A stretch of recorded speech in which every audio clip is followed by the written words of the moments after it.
Hello everyone and welcome to This Explainer. I am absolutely thrilled to have you with us today because we're about to decode the 5 official IELTS Task 2 essay types. If you're gunning for that band 7 or higher, you are in exactly the right place.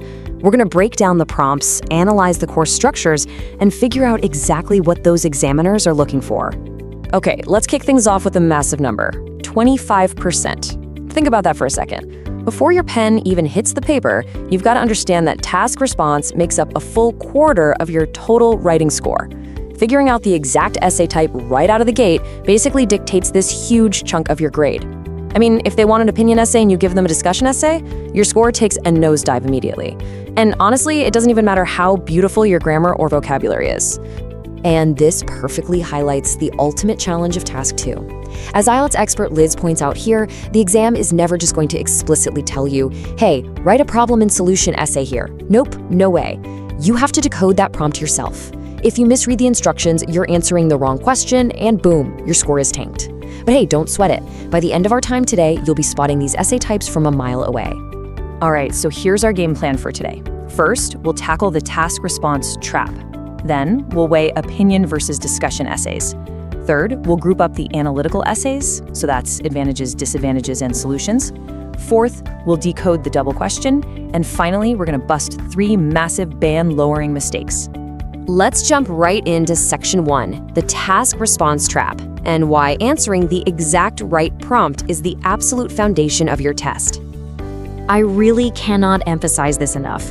You literally cannot grammar your way out of a bad task response. Seriously, the absolute most common mistake people make is writing a general discussion essay when the examiner actually asked for your specific opinion. Like, if the prompt says, "To what extent do you agree?" they do not want a neutral, fence-sitting observation of both sides. They want to know what you think. Failing to give a clear, consistent opinion the whole way through is the fastest way to ruin your score, even if your English is 100% flawless. So how do we dodge that trap? Let's move to Section 2, opinion versus discussion essays, and see how contrasting these 2 formats can save your score. What's so fascinating here is how the exact wording completely dictates the structure you have to use. On the opinion side, the prompt demands your unwavering position right from the get-go. You can agree, disagree, or partially agree, but you've got to pick a lane and stay in it. On the discussion side, though, you actually have to look at 2 opposing views objectively first.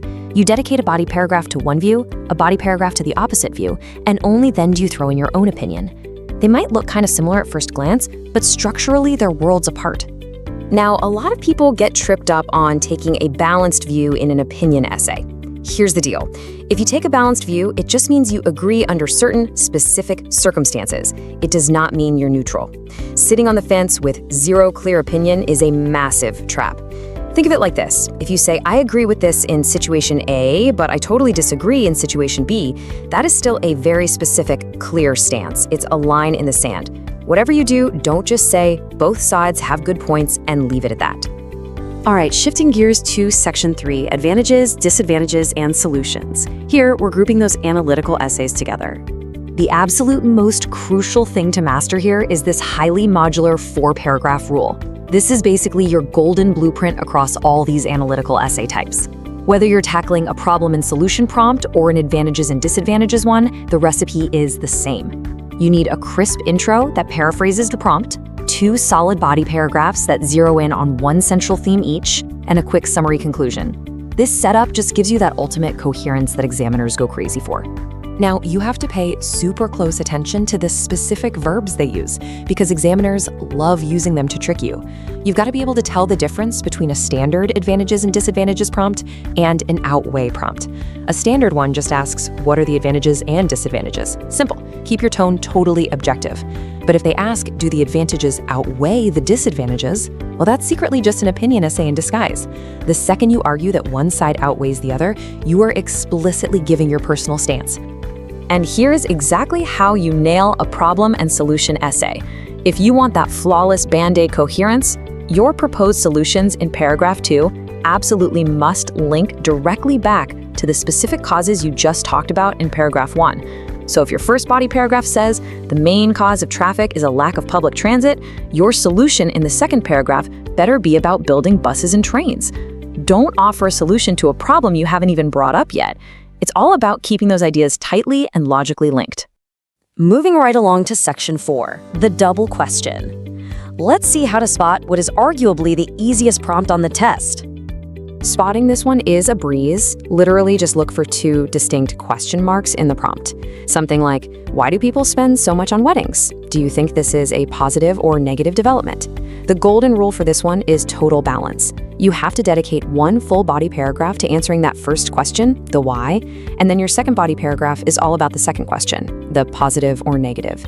Don't make the mistake of spending 90% of your essay on the first question and then just awkwardly cramming the second one into your conclusion. Treat them as total equals. Finally, we arrive at section 5, 3 band lowering mistakes.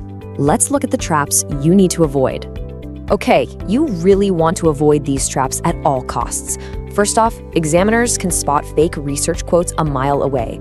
You do not need to invent some highly suspicious study from Oxford University to back up your point. They see right through it, trust me. Second, they infinitely prefer natural, accurate words over forced, overly complex vocabulary that just doesn't fit the context. And third, ditch the robotic transitions. If every single paragraph starts with firstly, secondly, or furthermore, you're going to sound like a machine. Just use natural signposting and pronouns to connect your thoughts fluidly. So understanding these 5 essay types really gives you the ultimate decoder ring for this exam. But here's the question I want to leave you with today.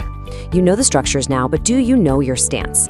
Taking the time to read the prompt, identifying the exact essay type in those critical first 30 seconds, and presenting a clear, unwavering opinion when you're asked for one, that is what's ultimately going to unlock that band 7 or higher for you.